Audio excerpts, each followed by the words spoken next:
Hello my friends.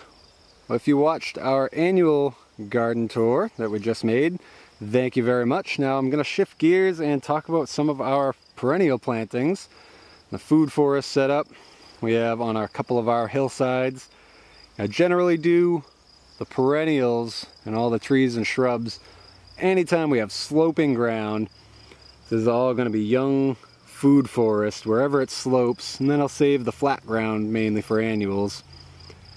Down here it's a little more wild, as you can see, and that's definitely by design. And this is a heavy apple section of the property. There were two, I think, Cortland apples from when this was a thriving orchard. And I've since put in, there's a tree there, and one there. That's a Grimes Golden. It's about 300, 400 years old. So one of the fun things about orcharding is growing a little bit of history. And we use a lot of these mulches to limit some grass, mainly grass competition, while the tree is in its growing phase, but allowing these perennials, both wild and cultivated, to really mingle. I'm loving what's happening under this Honeycrisp here. We have this sweet woodruff, which is flowering profusely right now. I can smell it from tens of feet away. The bees are loving it. It has a nice, almost grapey scent. And that's mingling beautifully with this catmint that I put in. And the textures on there are gorgeous. They're drawing in all sorts of beneficial bugs. They're keeping moisture in for the tree below. You can see these leaves are so healthy. Nothing is really getting at them. There's just so much diversity around. There's some thistle and lemon balm and chives mixed in. Some clover that I seeded. So I'm really, some comfrey that flopped over. That was about 5 feet tall a couple days ago. Then we got heavy rain and flopped, but that's part of the reason I like to grow this. Now I'll go and you can just chop that down, leave it as a thick mulch to suppress grasses. And comfrey is a wonderful plant. Its roots go so deep, mining all sorts of deep nutrients, pulls them up, and you can slash them back to directly feed the tree, and the bumblebees go absolutely crazy for it. So really trying to instill some of the virtues of wild into our orchard. Now, I can't stand seeing rows that are just herbicide rows of clear bare dirt under trees. They're getting no fungal help. You really want some thick woodsy mulches. I have leaves and straw and wood chips spread all throughout these, because think of it, a tree that belongs either in the forest or on the edge of the forest, where you want all sorts of decomposing woody debris. So try to think of your understory as managing that, having some mulched areas. We have gooseberries planted in the mulches here. The beauty of those is they actually appreciate a little bit of light shade, so as these apples grow around them, they'll still fruit wonderfully in that partial dappled shade. So underplantings of both beneficial perennials with flowers and maybe roots like the clover that provide nitrogen for the tree, but also how can we get more food out of that. So I have a lot of berry shrubs planted under my trees, primarily currants and gooseberries. They tolerate shade and they're a very manageable size. But there's also some autumn olive growing in there. There's a whole hedge and they produce amazing berries as well as nitrogen for the trees.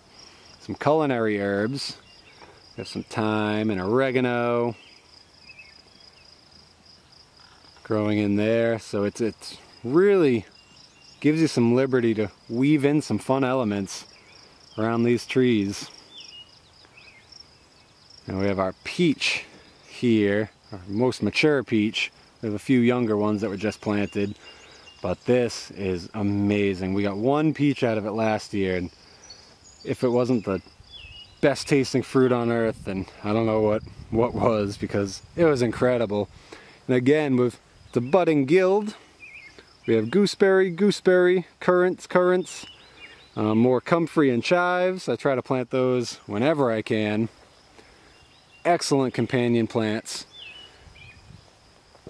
And might even have some honeyberries in some of these open spots. This is a young guild, but you can see the fruit is really starting to show nice now. Gonna have a lot of fruit on it this year. I'm so excited about that. Ready?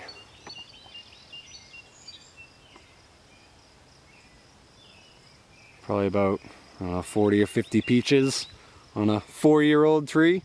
Not bad at all. Moving upslope here, we have a patch of sunchokes. It's a perennial sunflower.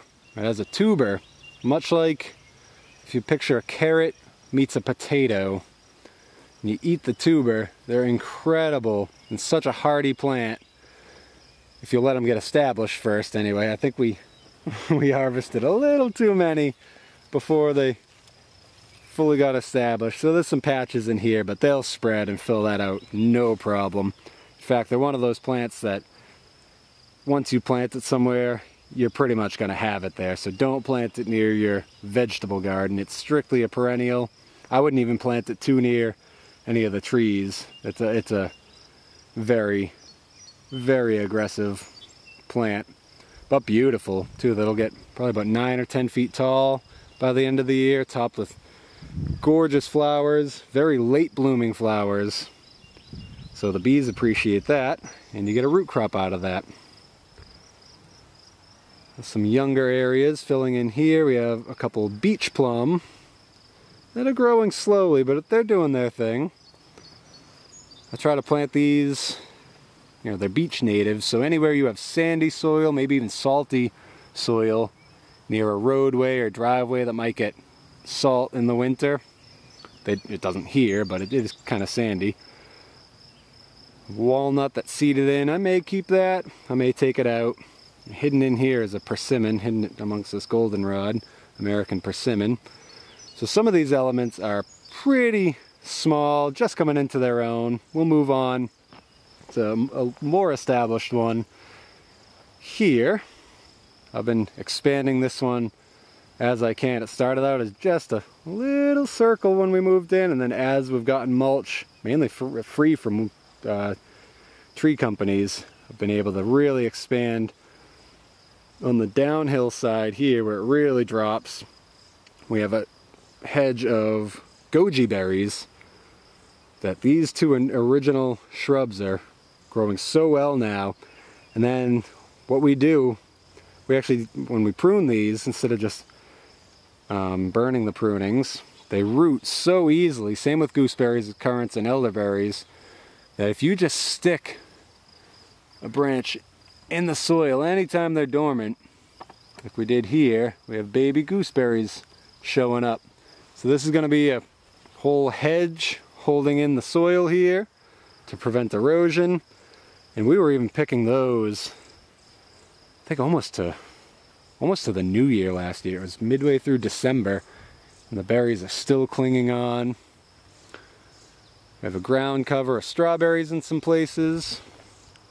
A Nanking cherry shrub, which is a bush cherry with an excellent form, beautiful flowers in the spring, and edible fruit. We didn't get any this year, 'cause we need to get a pollination partner for it, but just a wonderful shrub. Then some wild evening primrose. We left some yarrow, and actually encouraged some yarrow and goldenrod in here. Underneath this, this is a Rhode Island greening apple. So around 1650, this variety was developed and named. Growing in, I want to say Greenville, Rhode Island? Anyway, it belongs to our beautiful little state here, so figured we have to have one of those, Rhode Island greening, and it's growing wonderfully. Again, with some comfrey around it. Almost all of our fruit trees have comfrey to chop and drop as a mulch to attract some beneficials, and some currants. So comfrey and currants, you'll see a common theme around most of our fruit trees to provide benefits for the tree and additional fruit. I've also heard, it's a great channel, Edible Acres, Sean talks about black currants especially being, they're so aromatic that deer and voles and rabbits seem to be repelled by it, so if you plant those around the trunks, they don't seem to do as much damage in the winter. Which is very good to know. Some salvia, which is a really fun spot for the bumblebees right now. And carpets of strawberry, which is starting to fruit. And we'll probably even put a central tree in there. So trying to think more of, instead of individual standing trees, creating that denser edge habitat. There's a lectern. We actually got married here last year, and my brother officiated. And I kind of like the look of that so much that it's a constant fixture of the garden. A little bird perch and just add some interest. Anyway, moving over, we have a Red Haven peach and a Crimson Crisp apple. That's a somewhat more recent variety. We've tried to lean more on heirlooms that are 300 or 400 years old. But some of the new promising varieties, Crimson Crisp is a delicious apple, great storage apple. So that's one that I'm excited about. That's in its second year, growing great up here. Again with some currants, some salvias, some flowers. We have, where are they?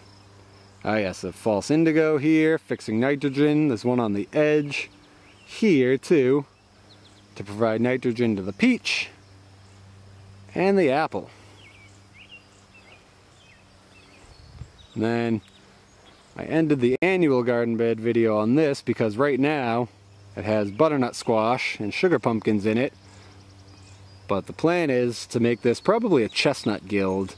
Central chestnut rising up through the center, ringed with maybe some elderberry, maybe some currants, maybe some gooseberries, honeyberries.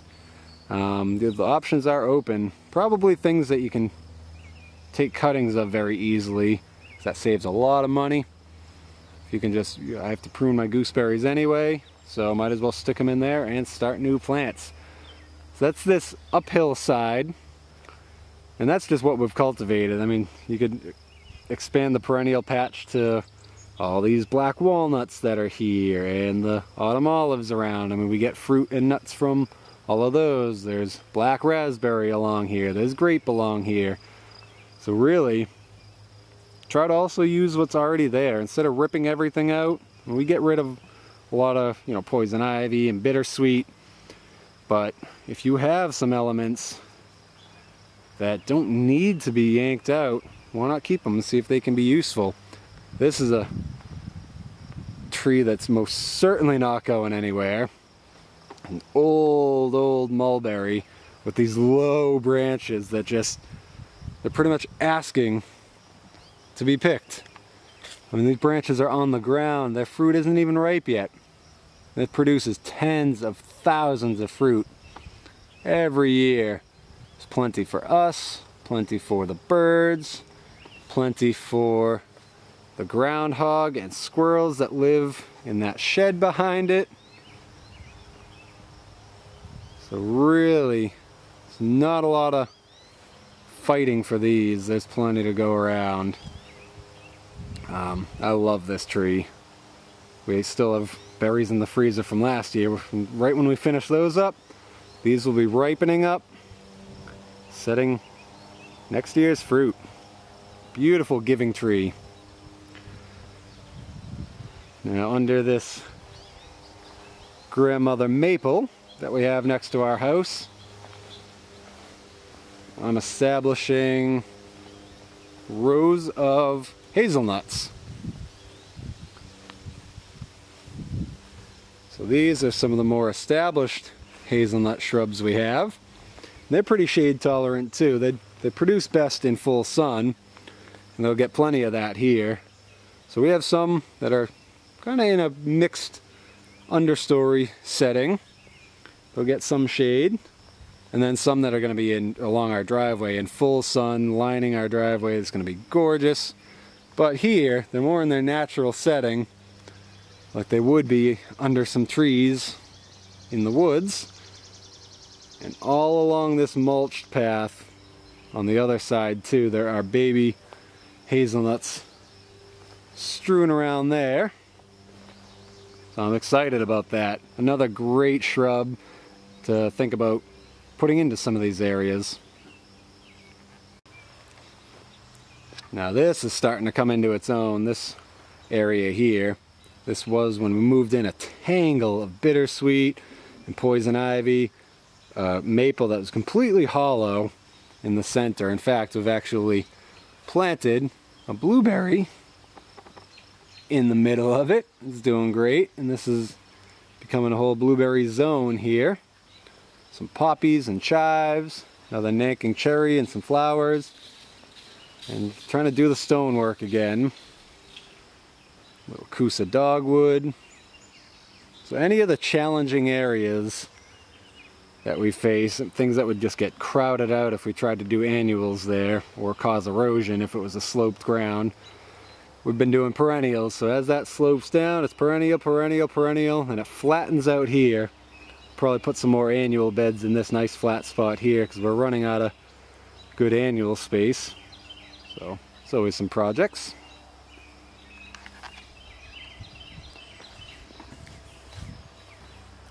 Big, beautiful grandfather black walnut here, probably about 120 feet tall.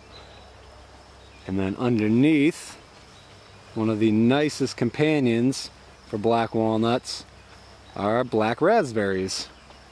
They don't mind the light shade at all. They don't mind the juglone secretions at all. Any of you who don't know about black walnuts, they can inhibit the growth of a lot of other plants. But black raspberries are one of their natural companions. I always find them growing under them in the wild. So here, I just mimicked what nature already wants to do and purposely planted black raspberries all across here. Now we have a berry crop there, in addition to the baskets and baskets of walnuts that we get every year. Some other examples: gooseberries and currants, and elderberries, hazelnuts, ones that I've already talked about. They don't mind walnut, the juglone secreted by them. Pawpaws, which I'll get into in a second, they don't mind it either.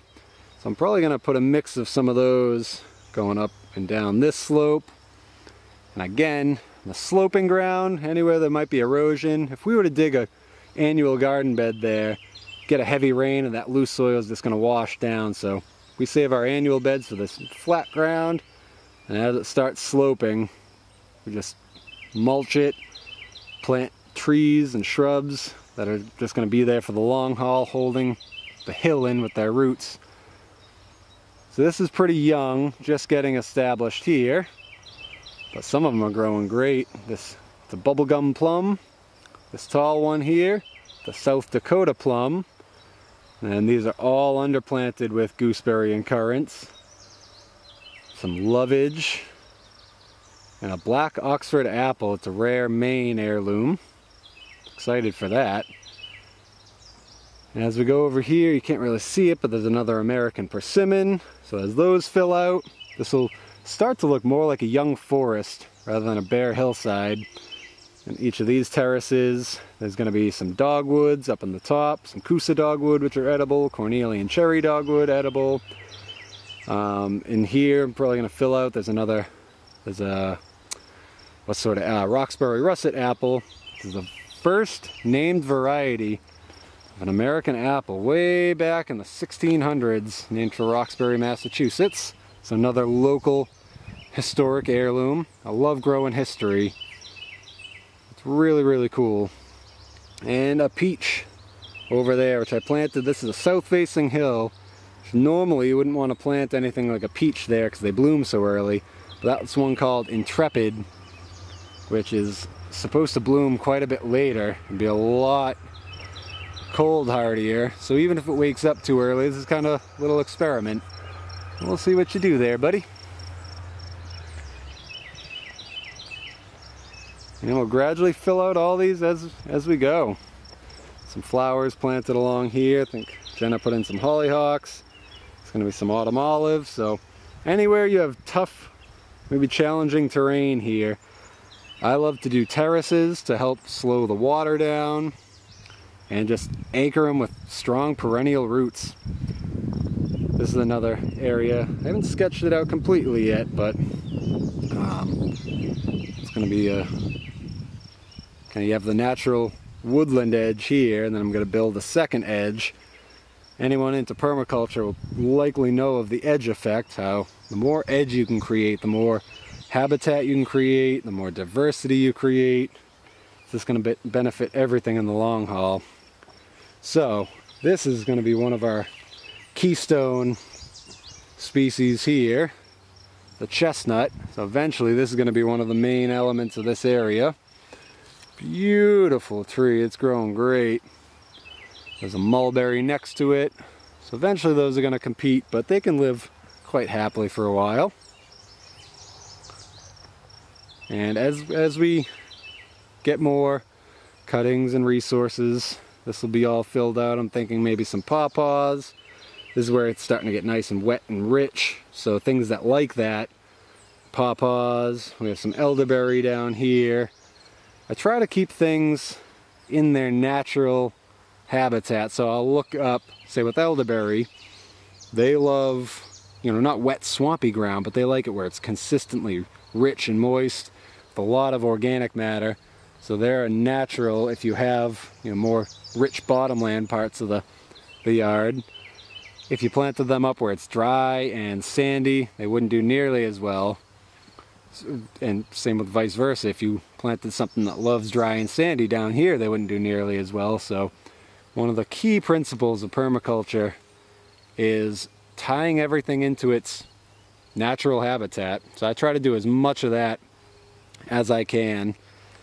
There's a whole pawpaw hedge over there, which we'll look into in a second, because they're growing great. They're in the right location.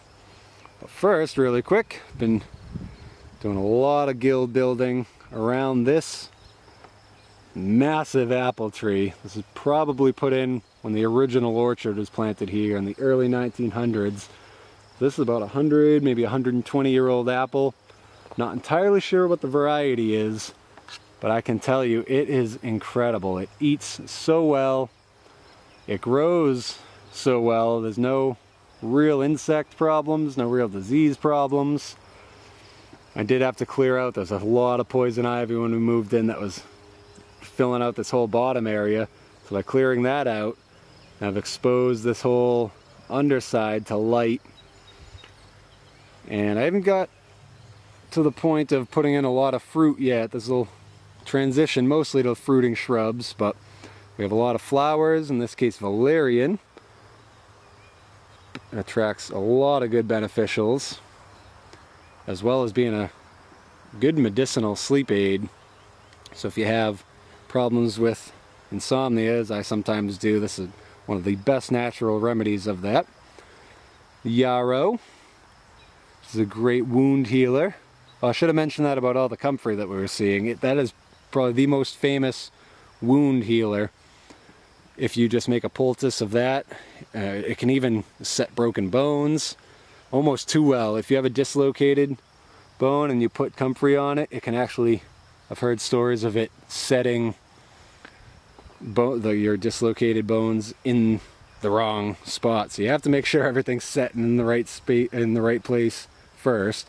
But anyway, just another virtue of that plant. And loads of mint. So in this understory here, where it was just a single apple tree surrounded by grass, with a little nudging, leaving some things like the yarrow that were there, and then incorporating some valerian. We saw honeyberry a minute ago when I was talking about the comfrey. There's a couple blueberries dotted in here, and the mint. We're creating a whole vibrant space for bugs, and various other wildlife, and eventually fruit and medicine for us. And medicine with the elderberries for sure. Can't wait for those. And the pawpaw. They're a natural stream bank tree. So of course I'm not going to put them up on the hill where it's sandy and dries out quicker. I'm going to put them down in this bottomland. Now if you haven't heard of this, definitely look them up. Asimina triloba, the pawpaw. It's the largest native fruit to North America.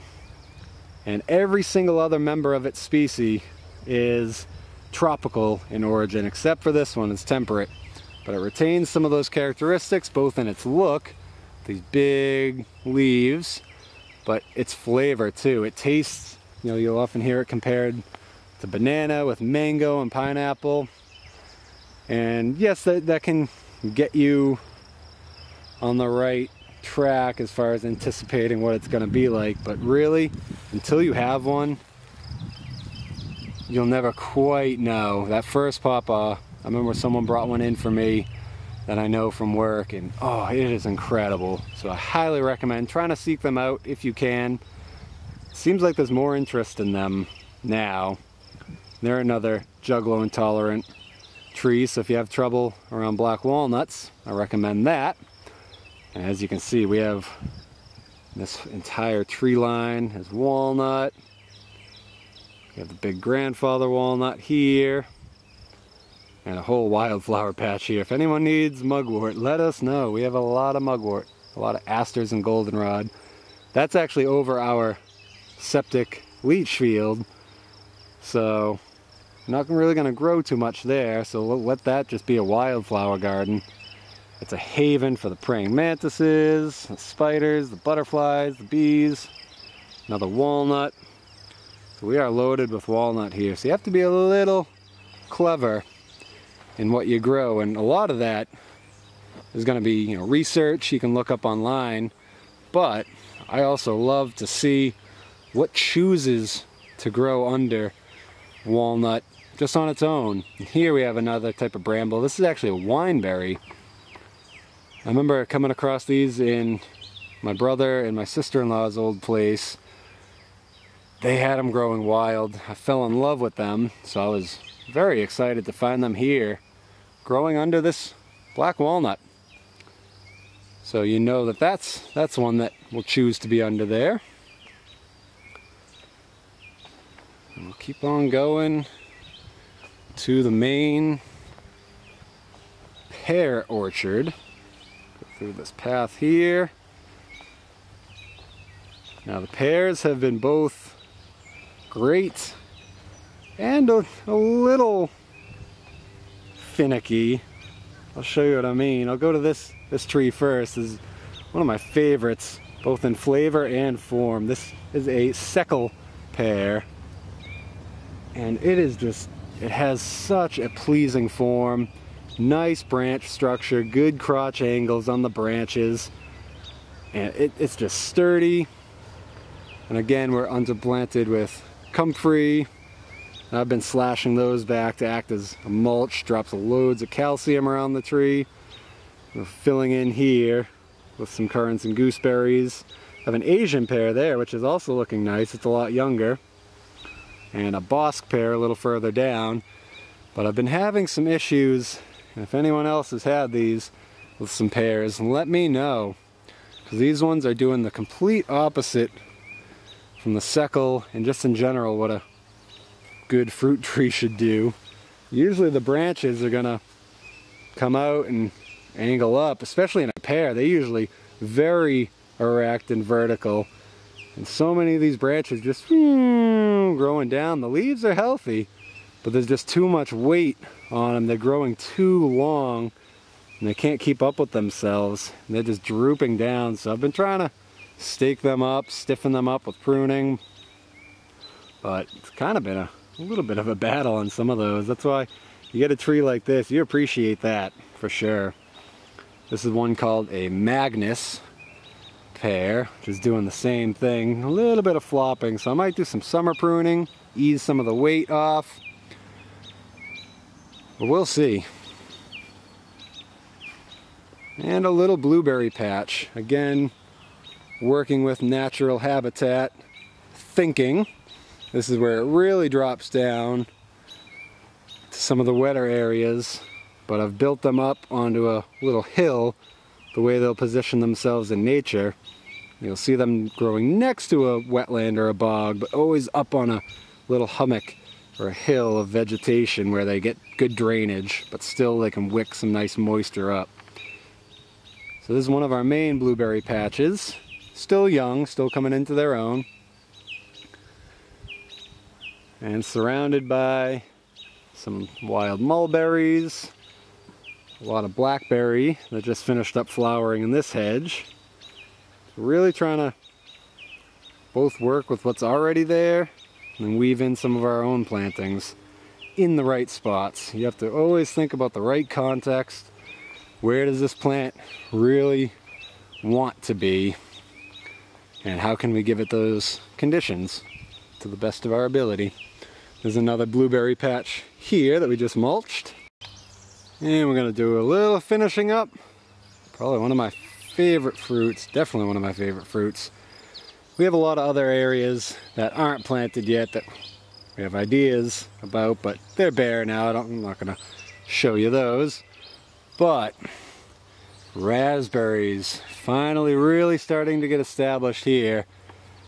This is an old family heirloom variety that Jenna's grandfather or great-grandfather had taken over from Europe, and they've been planted at every household that the family has been in, which is really cool. It's a little bit of family history there, and let me tell you, it's a wonderful raspberry. It's a little more fragile, so it wouldn't ship as well as some of the store ones, but flavor is completely unmatched. The way that it runs and fills out a space is completely unmatched. It can actually be slightly overwhelming, but I don't mind that. I'd rather fill it out quick. It took a little bit because the first year we planted these, we had the worst drought on record. They didn't do too much, but now they've really come into their own. It's going to be a decent fruiting year, the first decent fruiting year, but then they're also coming out with amazing new canes. So next year I think is going to be our first full crop. But again, on a sloping ground, if you have challenging terrain, brambles are one of the best things to grow. They don't mind spreading through some challenging terrain at all. So really excited for that. I've been putting some of them into these areas and dotting them into the chicken run. You have to cover them though to get established because chickens would love to eat the leaves. We're growing a Concord grape. I'm going to wind it around this telephone pole, train it to the fences, and also build an arbor inside the coop for the girls. They can have grapes raining down on them as well as some shade and protection. And then alongside the inside and the outside of the fence, I have thornless blackberries. They're much easier to deal with with no thorns. And a little persimmon coming up. But these are finally starting to take off. Some of the ones I planted last year. Inside, you can kind of see making a little mini food forest for the ladies. And they have their blackberries, some autumn olive shrubs, mulberry tree that was already there. It's wonderful. So I'm trying to take some of the same principles that I'm incorporating into our landscape and incorporating that into their landscape. We have some blueberries dotted in here, as well as some more raspberries and blackberries. And then another grape on this post. So there'll be a grape on this edge, grape way over there, berries in the middle, Siberian pea shrub. So they're gonna have their own little permaculture food forest with fruit in the summer, seeds and nuts in the fall, some shade, some protection from predators. So why not? They can absolutely benefit from the same things that we're trying to do. Anyway, I suppose I can make more updates as these young trees and shrubs fill out through the years. Once they're fruiting, once they're flowering, might be a bit more interesting, but thanks for joining me at least. on the perennial walk around and hopefully the annual walk around. We did that right before this, so check that out if you haven't. And I bid you all good day and good growing. Alright, thanks for watching, guys.